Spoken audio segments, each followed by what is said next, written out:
Están viendo toda la pantalla, ¿cierto? Sí, Sí, sí. sí, señor. Listo, entonces terminamos. Yo les mandé en el taller esta gráfica, que es lo mismo, sino que esta es la gráfica tomada de Gayton. Las demás que les mostré, lo que acabamos de revisar, es tomado de Harvey. ¿Listo? Aquí lo único que aparece es como esto que dice diastasis, que es este pedacito que les estoy marcando allí. Y esa diastasis es básicamente un periodo de pequeños cambios en el volumen ventricular, muy pequeños realmente. Aquí donde está el volumen ventricular, mírenlo, ¿sí? Que se da en la fase de diástole, que se asocia a estos pequeños cambios, que nosotros fue lo único que no mencionamos como tal en los demás, en las otras diapositivas. De resto, todo lo que ustedes ven aquí, todo lo que vieron en esta gráfica, está representado en lo que vimos en las anteriores diapositivas. ¿Okay?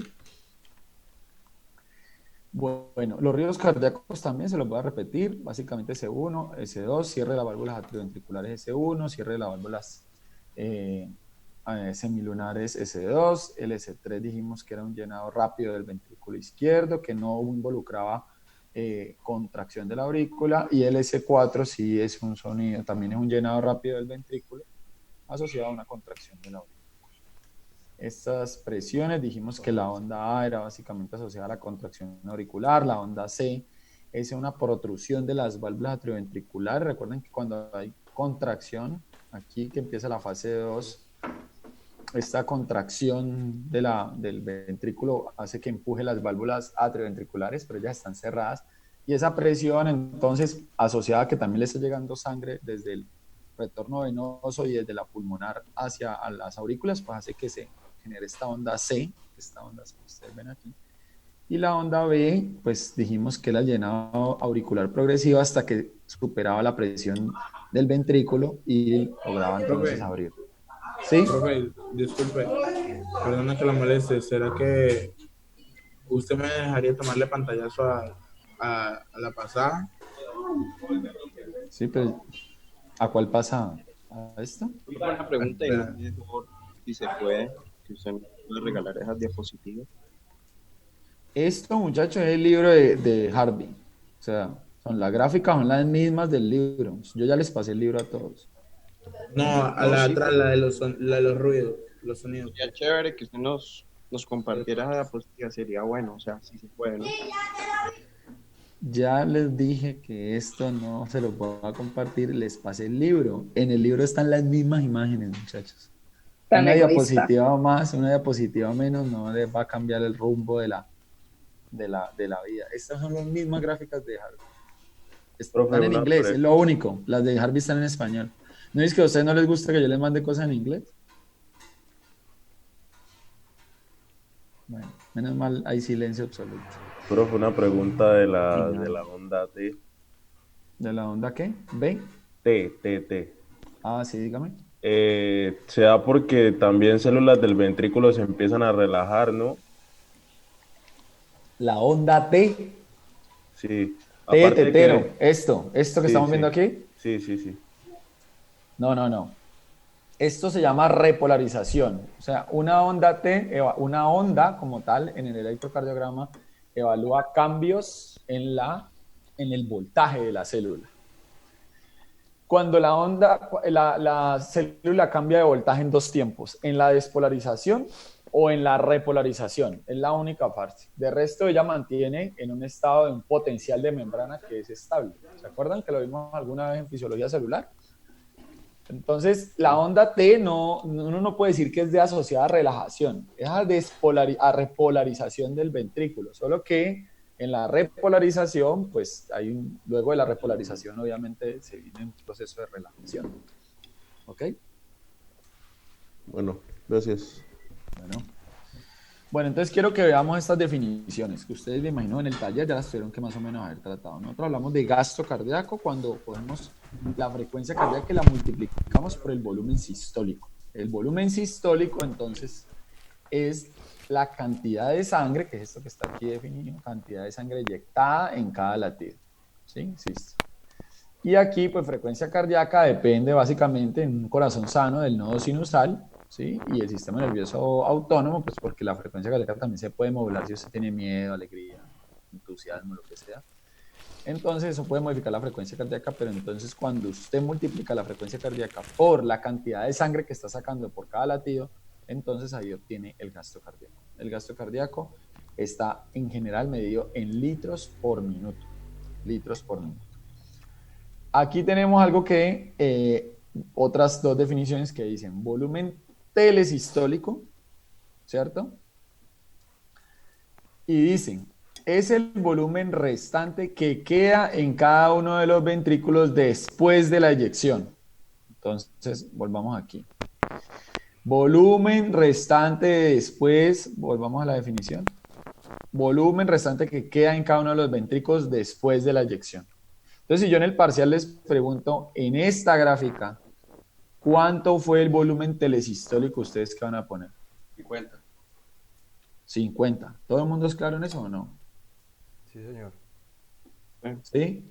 ¿Me puedes repetirlo, porfa? Sí. Volumen telesistólico es el volumen restante, o sea, lo que queda dentro del ventrículo después de que el paciente ha hecho eyección o del ventrículo ha hecho eyección. Entonces te lo muestro aquí. O sea, es La como el eyección- volumen residual que quedaba en los pulmones. Eso, sí puedes hacer una analogía como esa, muy bien, sí. Es como el volumen que no sale del ventrículo. Entonces, en esta gráfica, por ejemplo, todo eso que ustedes ven aquí fue lo que el ventrículo fue capaz de botar. Y lo que no pudo botar en ese momento fue 50 mililitros que se quedaron en este espacio. Y eso se denomina entonces volumen telesistólico. ¿Sí? Aquí dice 70 aproximadamente. El otro volumen se denomina volumen telediastólico y dice, es el volumen de sangre que llega al ventrículo durante toda la fase diastólica. Volumen de sangre que llega al ventrículo durante toda la fase diastólica. Entonces, en este caso, ¿cuánto fue el volumen telediastólico de este paciente? 150. 100. 100, llegó 100, ¿no? O sea, si yo al final de la diástole, le mido cuántos mililitros tiene de sangre el ventrículo, ¿cuánto me va a dar? 150. 150. 150, ¿sí? Entonces ese volumen telediastólico es, ustedes también lo pueden llamar así, volumen de fin de diástole, ¿sí? Es lo que le cabe al ventrículo en términos de sangre, ¿me entienden? Y lo otro, el último concepto, ¿alguien no entendió volumen telediastólico? Profe, pero yo tengo una pregunta. ¿Ese volumen varía dependiendo de las personas o eso es un valor para todos? No. Varía dependiendo de las circunstancias del corazón. Aquí hasta ahora estamos hablando de valores aproximados, ¿listo? Pero varía y ahorita les voy a mostrar en qué condiciones varía, ¿listo? Bueno, entonces, por ahora, más o menos, un ventrículo normalito, no de un deportista, sino de una persona normal del común, está alrededor de los 150, 170 mililitros. Le caben en general, ¿sí? Solo que eso puede variar, sobre todo cuando el corazón pasa a diferentes estados. Ahorita lo miramos. Por último, hay algo que se llama fracción de eyección, y básicamente es la fracción, una fracción, o sea que eso es un porcentaje del volumen telediastólico que es propulsada. A ver, entonces, aquí Eso viene en la tercios, ¿no? matemática, que a ustedes les gusta la matemática.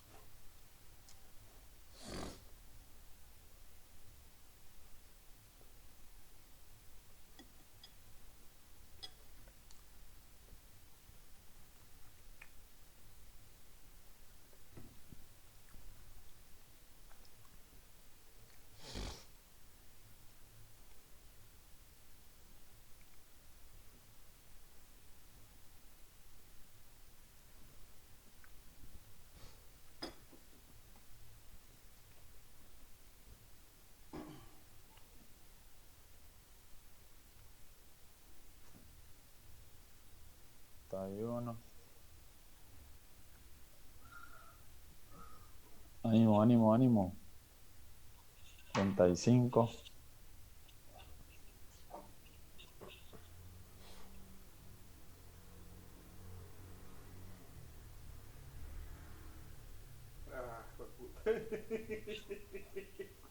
Ah, sí, se están saliendo y no están volviendo a entrar. Les voy a llamar a lista al final. Profe, una pregunta, o sea que esos serían los tercios, esa parte, ¿se manejarían tercios? No, porcentaje. Ya te voy a mostrar.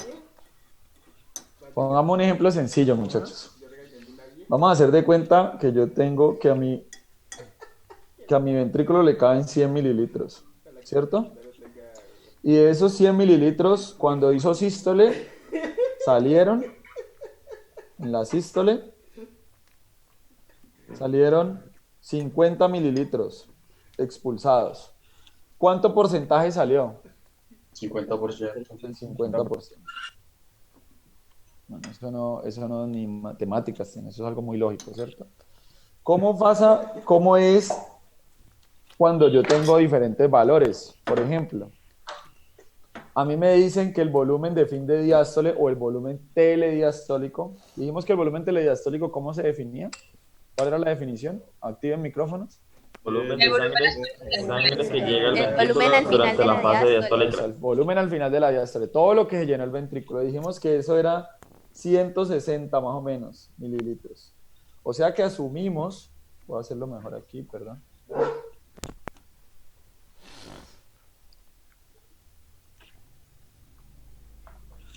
...160 mililitros igual al 100% de lo que tiene el ventrículo, ¿cierto? Y si esos 160 mililitros yo expulsé, por ejemplo, 70 mililitros, ¿qué porcentaje expulsé? Por ahí Tuve de volumen sistólico 70 mililitros. 40%. No, ¿Sí? por ahí 45. ¿Cómo así que por ahí? Para eso hay una calculadora, utilícenla. ¿Cuánto le dio a alguien que lo había ya hecho en calculadora? 43.75. Listo, gracias. 43.7%. Esto lo que quiere decir es que la fracción de eyección de ese ventrículo fue eso, 43.7%. Si yo lo quiero ver en términos de mililitros, yo le tengo que llamar a esto volumen sistólico. Si yo quiero evaluarlo en términos de porcentaje, yo a esto le tengo que llamar fracción de eyección. ¿Me entendieron o no? ¿Quién no entendió? Yo no entendí la verdad. ¿Puede volver a repetir, profe? Otra vez. Nuevamente otro ejemplo. Ejemplo numérico. Alisten la calculadora, pues, muchachos. Vamos a poner el ejemplo que está aquí en la diapositiva.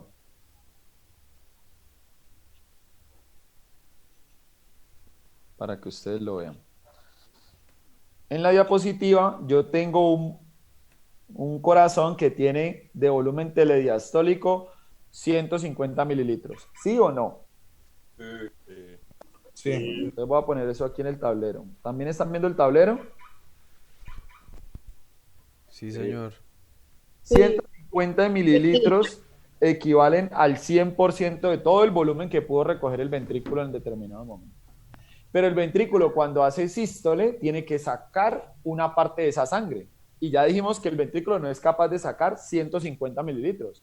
Él no saca todo, él saca una parte de esa sangre. ¿Sí? Vamos a suponer que en el volumen sistólico, ¿cómo definimos volumen sistólico, muchachos? ¿Cuál fue la definición? Cantidad de Cantidad sangre de que sangre está en eyectada cada en cada latido. latido. Eso. Esa es la cantidad de sangre. Vamos a suponer que él eyectó 100 mililitros. Estoy haciendo una regla de 3. Teníamos 150 mililitros, equivale al 100%. Y si él sacó 100 mililitros en ese latido, ¿a cuánto porcentaje equivale esto? Eso es lo que estoy preguntando. 66.7. ¿Cuánto? 66.7. 66.7%. A esto se le denomina fracción de eyección, que es lo que ustedes ven ahí en la diapositiva, fracción de eyección. Es una fracción del volumen telediastólico. Lo que pasa es que yo lo puedo mencionar de dos formas. Yo puedo decir, mire, ese paciente por latido está haciendo 100 mililitros, o sea, de volumen sistólico tiene 100 mililitros. Pero yo normalmente utilizo en clínicas, nosotros utilizamos fracción de eyección para saber qué tanto a ese corazón le sirve esa... Bueno, no, ya sé cómo les voy a explicar esto. A ver, no es lo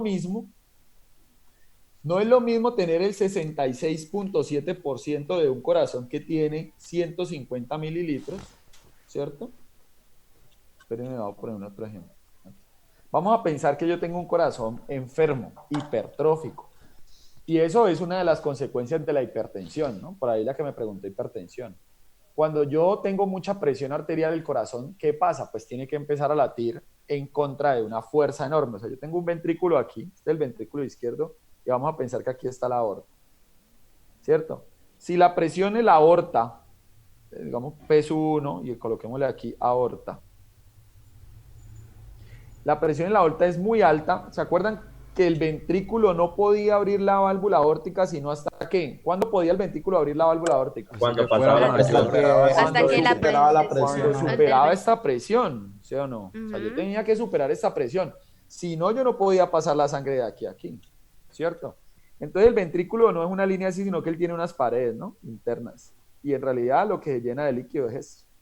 Como esto es músculo, y esto es músculo estriado esquelético, hagan de cuenta, ¿qué pasa a ustedes si todos los días se levantaran a las 5 de la mañana y se pusieran a hacer abdominales durante unos 7 meses, por ejemplo? ¿Qué les pasaría a sus abdominales? Hipertrofia. Se hipertrofian, ¿cierto? ¿Por qué? Porque usted los está poniendo a usar. Entonces, ¿qué creen que le pasa a un ventrículo que todo el tiempo está intentando sacar sangre contra una aorta que todo el tiempo le está poniendo presiones altas? Se hipertrofia. Se hipertrofia, y es lo que pasa en los pacientes.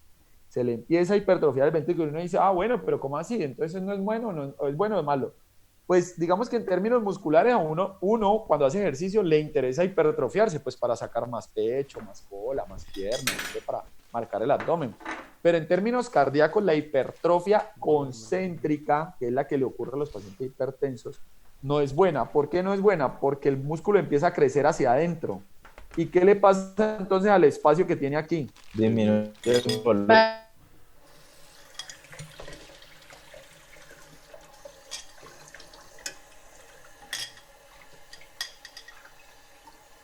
De esos volúmenes, sistólico, telediastólico, ¿cuál va a disminuir? El telesistólico. Telediastólico, ¿no? El telediastólico. ¿Por qué? Porque el telediastólico es el que al final va a llegar a la diástole, y como eso está grande, pues ya no va a haber espacio y se va a llenar muy rápido. No va a haber espacio para que llegue la sangre. Entonces, ¿les quedó claro por qué el telediastólico? ¿No? Sí, porque, o sea, en mi concepción es, entre menos volumen se tenga, disminuye la presión para poder abrir la válvula, ¿sí? ¿No entendí otra vez? Es que no es la presión, sino como la resistencia que tiene la válvula para dejarse traspasar, ¿no? Sería como así. No, pero hasta donde yo entiendo, o sea, yo lo entendí así. Dígame, ¿cómo? Eso se hipertrofia, entonces reduce el espacio de llenado, que es volumen, ¿sí? ¿Voy bien? Sí, es que déjame, yo vuelvo a explicar esto, Gary, a ver si lo expliqué de pronto muy enredado. Esta es la aorta y este es el ventrículo izquierdo. ¿Lo están viendo? ¿Se ve muy feo o qué? ¿O ahí se entiende? Bien. ¿Sí? Ahí se va. Sí. Bueno, pues yo hago lo que mejor se puede frente a un computador. Aquí hay un espacio, ¿no? Todo esto es espacio, o sea, todo esto es espacio de sangre. Digamos que normalmente a este espacio le caben 150 mililitros, que es lo que tenemos aquí. Y ese es el 100% del volumen telediastólico, es decir, todo lo que el ventrículo puede llenarse cuando haga fin de diástole. Cuando se termine la diástole, todo lo que tenía de sangre adentro. Cuando yo tengo un paciente todo el tiempo, un ventrículo que todo el tiempo está luchando contra un paciente hipertenso, es decir, contra esta aorta, que todo el tiempo tiene presiones altas, ¿sí? Todo el tiempo tiene presiones altas. ¿Qué le pasa a las paredes del ventrículo? Pues es como el mismo ejemplo. Si ustedes se ponen a hacer pesas todos los días en músculo esquelético, ese músculo se les va a hipertrofiar. Lo mismo va a pasar con el músculo cardíaco. El problema es que ese músculo no va a crecer hacia afuera, porque hacia afuera, ¿qué tiene? Afuera tiene algo que la cubre, que cubre el corazón. ¿Qué es? Pericardio. El pericardio. O sea que eso no lo va a dejar crecer hacia afuera. ¿Para dónde lo va a hacer crecer? Hacia adentro. Hacia Al ventrículo. adentro. Entonces las paredes del ventrículo van a hacer esto. ¿Sí? ¿Qué le pasa ahora entonces al volumen que tenía de espacio para llenarse? Disminuye. Merma. Se va a volver más pequeño. Entonces, si yo tengo menos cantidad, ¿qué le va a pasar a este volumen que antes era 150? Pues ya no va a ser Merma. 150, muchachos, sino que va a ser, póngale 100. Va a disminuir. Va a disminuir, exacto. Profe, o sea que en realidad afectaría los 3 volúmenes. Ah, bueno, sí, digamos que consecuentemente después, ya obviamente eso no va, usted va a pasar, pero puede ser que, a ver, eso en última va a terminar afectando, claro, si yo tengo 100 mililitros del total y yo en cada latido, pues boto menos porque tengo menos fuerza, de pronto voy a botar menos volumen telesistólico, ¿sí? Perdón, voy a tener menor volumen sistólico, asociado a que tengo menos volumen de que sacar. Profe, ¿y ahí genera un gasto cardíaco? Siempre hay gasto cardíaco. ¿Cuál es la fórmula de gasto cardíaco? Frecuencia por... Frecuencia cardíaca por volumen sistólico. volumen sistólico. Entonces va a depender de cuánto. Digamos, si yo tengo un volumen sistólico de 70 mililitros, por ejemplo, y tengo una frecuencia cardíaca de 100 latidos por minuto, ¿cuánto me va a dar esto? 700. Sí, multiplicar por 100 es solo agregar un cero. Tan bello es yo en la matemática. 2 ceros, o sea, 7.000. ¿cuánto? 7.000 mililitros. O sea, las unidades de gasto cardíaco yo les dije que estaban en litros por minuto. O sea, 7 litros. Ya solo veo el 7. Litros por minuto. ¿Es claro? ¿Es claro? Sí, señor. ¿Podría repetir, por favor? ¿Qué le repito? Pero eso sería una persona sana, ¿no? Profe, eso sería una Sí, persona sana. estos son valores normales de una persona sana. 100 de frecuencia cardíaca está normal, pues es decir, es sistólico, y más o menos 70, miren que ustedes ahí ven, más o menos una fracción, un corazón. Pero eso, una pregunta, pero eso sería para una persona sana, pero no una persona grande, me imagino yo, ¿o qué? O esa cantidad de 7 mililitros, lo mismo, o sea, la cantidad que tiene una persona de sangre, no. No. Eso ya es otra cosa. Nada que ver con cantidad. La cantidad que mueve. Es la cantidad que se mueve en un minuto. Ojo con eso. Una persona tiene entre 5 y 6 litros. ¿Se acuerdan que la otra vez hablamos de cuánta sangre tenía una persona? Sí, señor. Alrededor de 5 a 6 litros. O sea, la Pero el que mueve en el paciente ciclo. puede mover esa cantidad dependiendo de diferentes maneras. Digamos, usted en este momento, si se tomaron la frecuencia cardíaca, digamos que todos van a estar alrededor de 80. ¿Sí? Más o menos, latidos por minuto. Esa frecuencia cardíaca. Y vamos a ponerles a ustedes un volumen sistólico aproximado de 100 mililitros. ¿Sí? 100 mililitros, todos. O sea que teóricamente todos tendrían alrededor de 8 litros por minuto de gasto cardíaco, ¿no? ¿De dónde salió ese 8? Pues de multiplicar 80 por 100. Eso da 8.000, pero como yo las unidades las muestro en litros por minuto, entonces doy 8 litros por minuto. ¿Sí o no? Eso es lo que estamos moviendo en ese momento. Sí, eso es lo que le está moviendo a su cuerpo en estos momentos. Ah, pero usted dijo, no, me voy a poner a trotar y me voy a ir a trotar ya a la calle, ya mismo me voy a ir a trotar. Y arrancó a trotar. ¿La frecuencia cardíaca se va a quedar en 80? Aumenta por allá 130, 100. Bueno, entonces póngale 130. Ahora coja su calculadora y multiplique 130 por 100 y me dice cuánto da. Yo le digo. 13.000. 13.000. ¿Cierto? O sea que el gasto cardíaco que usted tiene después durante el ejercicio son 13 litros por minuto. ¿Me entiende? Sí. No es que usted haya transfundido más sangre. Lo que pasa es que usted está moviendo la sangre más rápido. ¿Por qué? Pues porque necesita solventar los gastos metabólicos de su cuerpo. ¿Es claro? Sí, señor. Entonces no confundan. El gasto cardíaco no es la cantidad de sangre que tiene un individuo. Cantidades se expresan en litros, pero cuando ustedes colocan litros por minuto, ustedes están hablando de un flujo. Esto se denomina flujo. ¿Sí?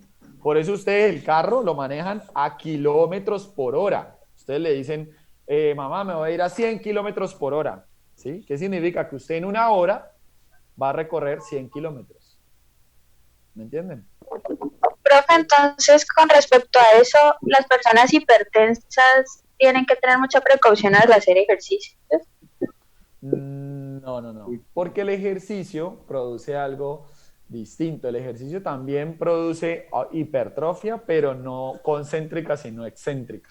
Al parecer hay cambios, hay mecanismos que hacen que el corazón de un deportista, digamos que module la cantidad de mitocondrias, el tamaño de las mitocondrias y que esa fibra muscular produzca mayor fuerza con menos tamaño. Es decir, que un deportista puede tener, por eso los deportistas tienen frecuencias cardíacas bajas. O sea, ¿no iba a hablar de eso o no? Las personas que hacen deporte, las frecuencias cardíacas son bajas. Un deportista perfectamente puede tener 55 de frecuencia cardíaca y eso es lo normal para él. ¿Por qué? Porque ese deportista de pronto de volumen sistólico, ¿qué es lo que es volumen sistólico? El volumen de sangre eyectado en la sístole. Eso. Por cada latido que él haga, él puede sacar más sangre de la que usted hace por cada latido.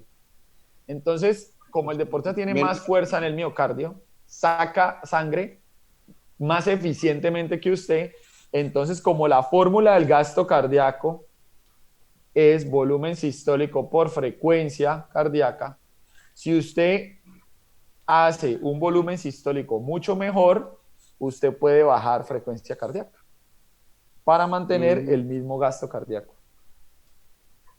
¿Me entendieron? Sí, profe. Profe, ¿qué voy a poner un ejemplo para ejemplo? dummies. ¿Qué? Cuénteme. Sí, un ejemplo de un hipertenso o alguien que Ahora les muestro lo de hipertensión. Esto no es clase de hipertensión, pero ahorita les muestro algo de hipertensión. No, pero... Un ejemplo fácil de multiplicación. De multiplicación. 5 latidos por minuto por 5. ¿Cuánto da esto? 25. 25. Eso quiere decir que yo de volumen sistólico tuve 5 y de frecuencia cardíaca tuve 5. Y por eso me dio 25. ¿Sí? Pero yo puedo jugar por estos números. Si yo necesito mantener 25... ¿Qué otros números podría poner aquí para que me diera muy cercano a 25? ¿Qué otros números? 3 por 8. 4. Por ejemplo, 3 por 8. O lo que hace el deportista, 8 por 3. Y eso me da 24. Miren, el deportista obtiene el mismo gasto cardíaco a expensas de tener un mejor volumen sistólico con menos frecuencia cardíaca. ¿Entendieron? Sí, señor. Sí. Entonces, el deportista, la persona que hace alto rendimiento, por ejemplo, no necesita latir tantas veces. Su corazón es tan eficiente que con un latido que haga, mueve mucho volumen sistólico y por lo tanto puede alcanzar el gasto cardíaco, el requerimiento basal que necesita. ¿Preguntas? Bueno, yo sí les voy a dar preguntas. Vamos a ver cómo nos van estas respuestas. Vamos a mirar esta gráfica.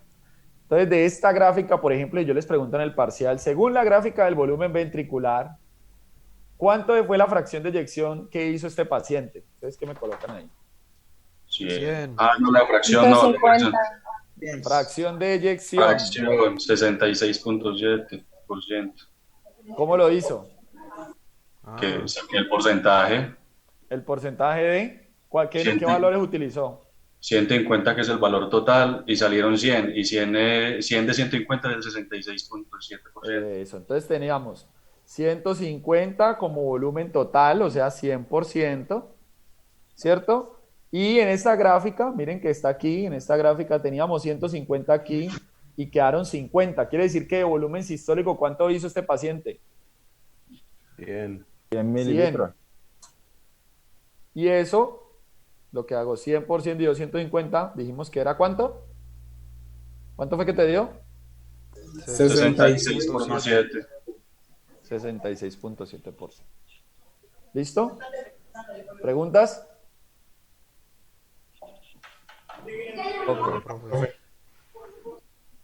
De esta gráfica, ¿cuánto fue el volumen telediastólico?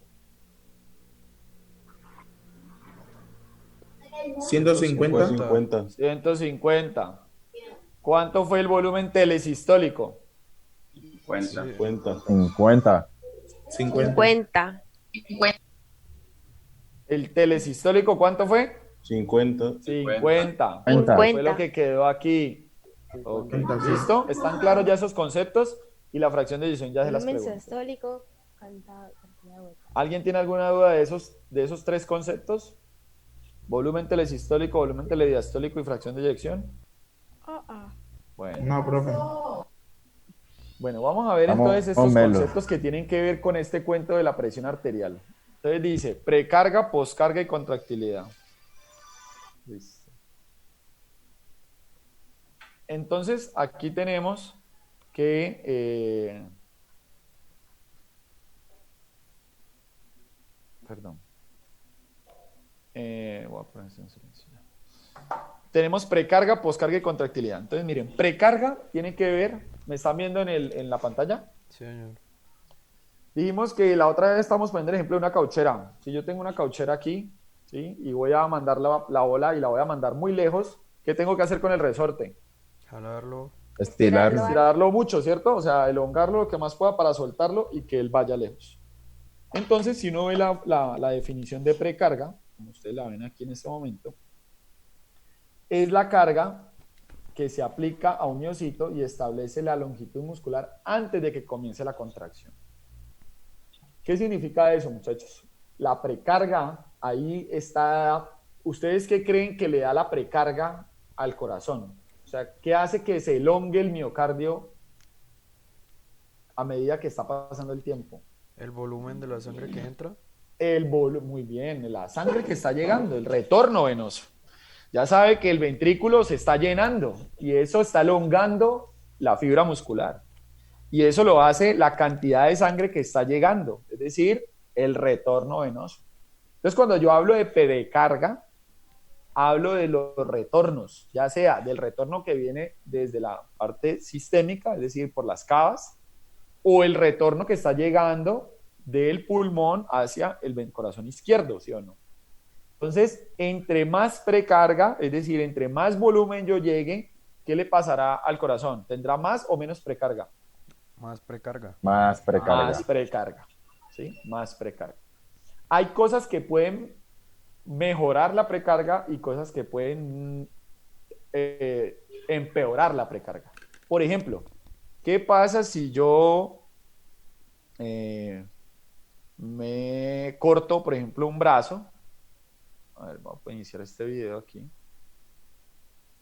¿Qué pasa si yo me corto este brazo aquí, pum, a este nivel, y empieza la arteria braquial a botar y a botar y a botar sangre?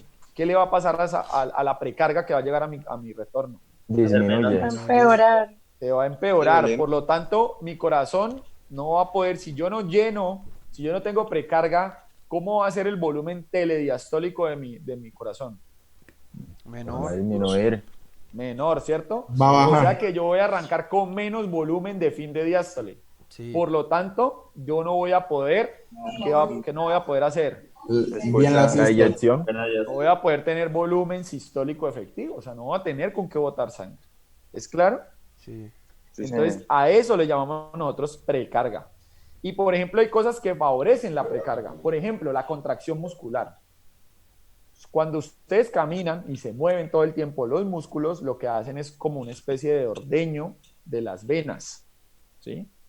Ordeñar las venas significa que las empiecen a haga que la sangre suba. No sé si ustedes han hecho el ejercicio de apretarse un brazo. Para los que tengan ahí muchas venas y se les puedan notar, eso pasa normalmente en los hombres. Los hombres tienen, digamos que mucho más las venas brotadas. Y ustedes se apretan bruscamente. Bueno, pero el mejor ejemplo es, ustedes han visto que cuando le van a coger a uno una vena, en el médico le ponen un torniquete. O sea, le ponen un caucho. ¿Sí o no? Sí. Sí. Eric y Gary, ustedes cuando van a coger la vena a alguien, ¿le ponen un torniquete o no? Sí, señor. Sí. ¿Para qué hacen eso?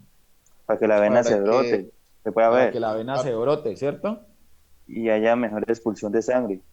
Eso. Entonces ustedes le ponen el torniquete es porque ustedes necesitan que la vena se diferencie bien, se llene de sangre, no haga retorno, es decir, no se vaya para el corazón, para las venas cavas, sino que se quede ahí estancada para que ustedes chusen en la parte donde tienen que chuzar. Y eso pasa también porque las venas tienen válvulas. La morfología de la vena es que todas las venas tienen unas válvulas unidireccionales. Es decir, que no permiten que la sangre, una vez haya avanzado, se devuelva por la misma vena, sino que siempre tenga un curso.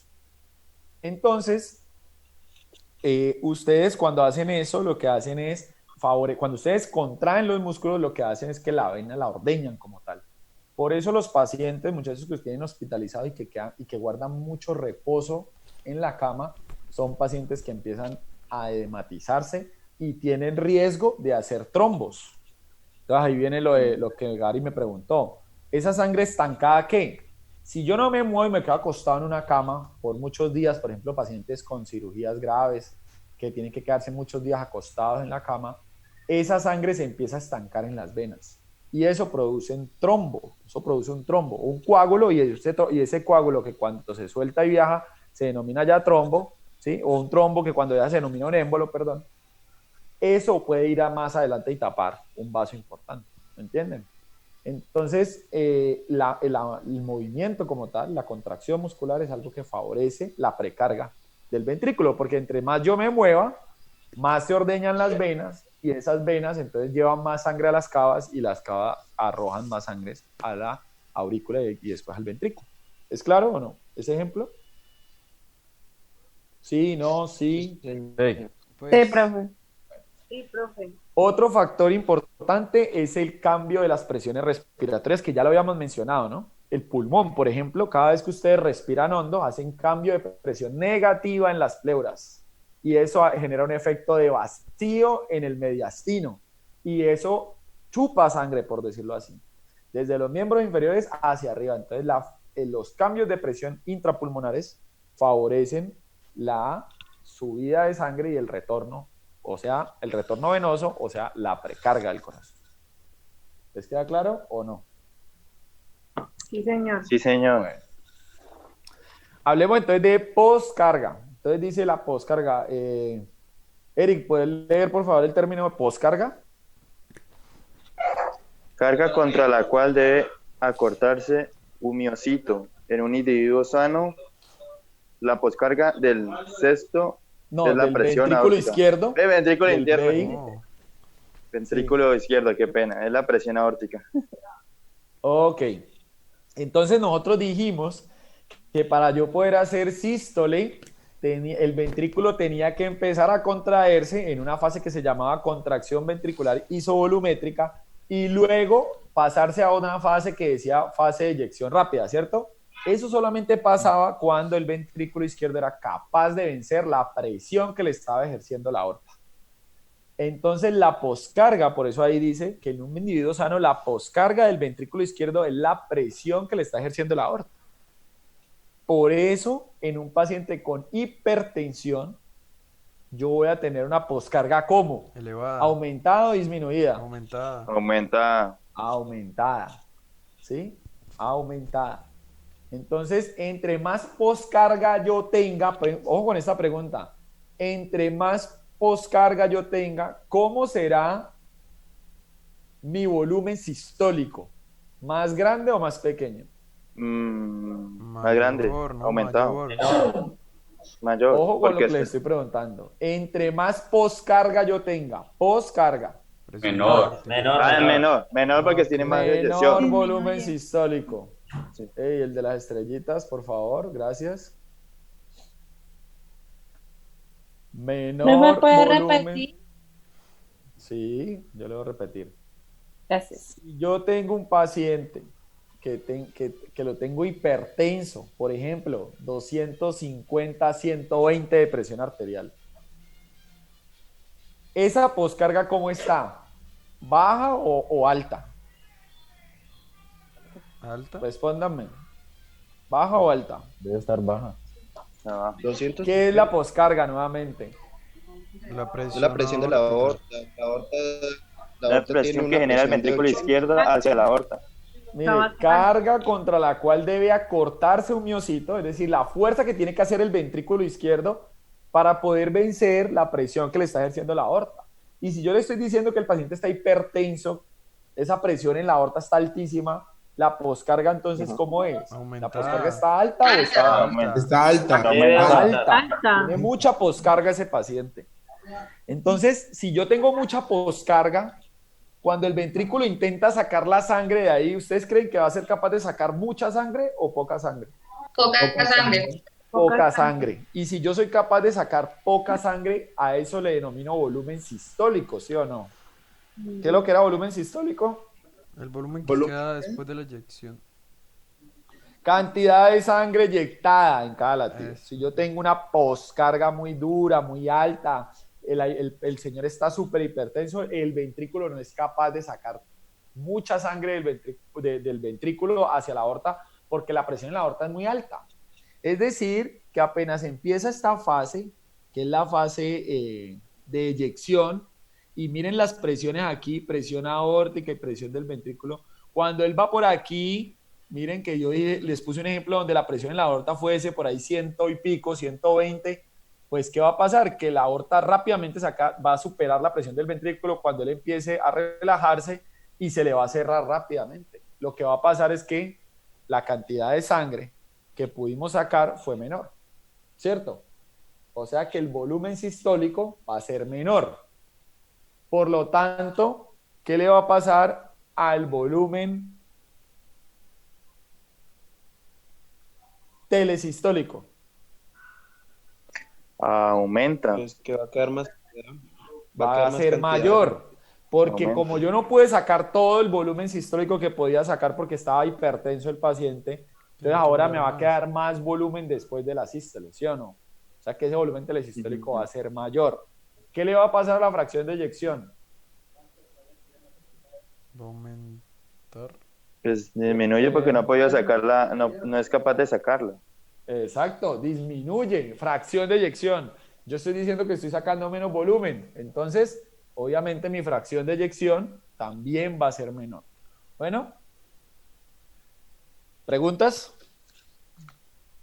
Oigo mucho silencio. No, Ay, no, ¿no yo la está verdad entendiendo o qué? Me confundí con la yo no precarga. entendí muy Profe, bien no con entendí poscarga. nada. Profe, ¿por qué no hace los dibujitos en el tablero?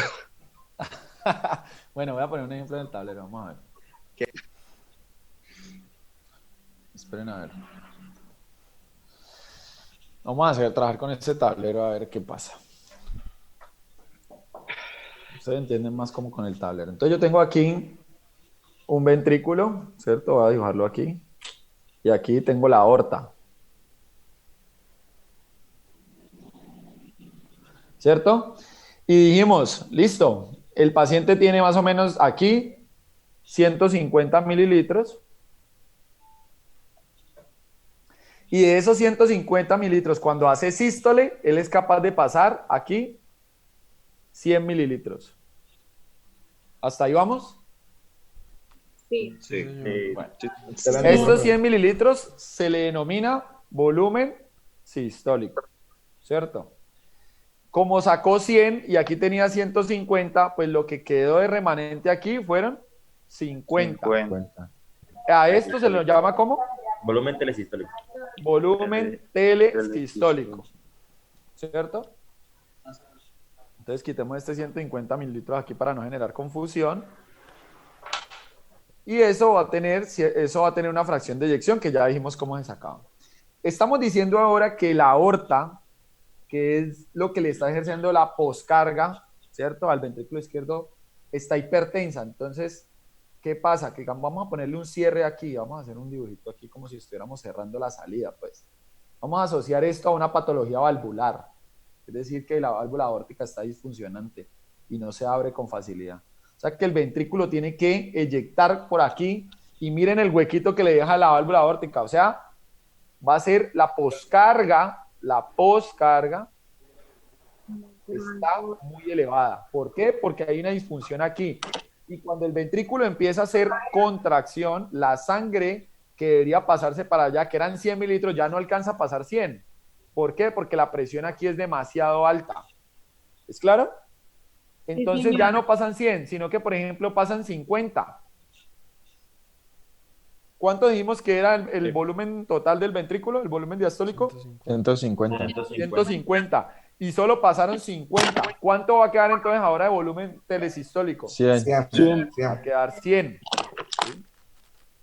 Y si quedaron 100, eso quiere decir que quedaron 100 de 150 y solo sacamos 50, quiere decir que la fracción de eyección, que es lo mismo en términos de fracciones que el volumen Disminuye. sistólico, va a ser menor. O sea, la fracción de eyección va a caer.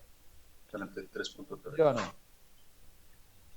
Ahora sí. O sea que poscarga es la fuerza con la que el ventrículo tiene que vencer la presión de la aorta. Sí, es decir, entre más hipertenso está el paciente, más poscarga tiene el paciente, el corazón.